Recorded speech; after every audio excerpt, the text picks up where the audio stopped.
Ngiyalibingelela abangabe belalele ngalesi sikhathi. Engikhulumayo ngumama uJennifer Ndlovu engiyenza nge-recycle ebizwa kuthiwa i-recycle ngesikhiwa. Lapha usisho ukuthi thina singabantu abaklina idorobho lako Bulawayo.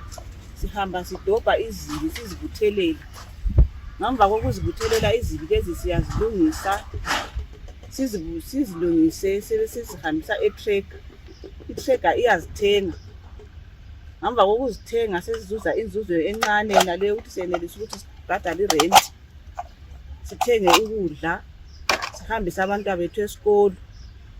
Ngakhona lokho esikwenzayo ukubuthelela izibi. Njalo futhi ngiyakhuthaza abanye abangabe behlezi emalokitshini, emadorobheni emakhaya ukuthi lani buthelelaneni izibi zona lezi. Zingathi izibi zona lezi imali. Ziyakutshintsha impilo yakho. Uphile njengomuntu ophilayo, kakhulu lo sebenzayo uyabe usulingana naye ngoba uyathola inzuzo encane. Hayi mina ngizwa ngiphatheke kuhle ngoba umuntu wonke uyathanda ukuthi indawo yakhe ihlanzeke. Kuhle kakhulu ukuthi indawo ohlala kiyo ihlanzeke.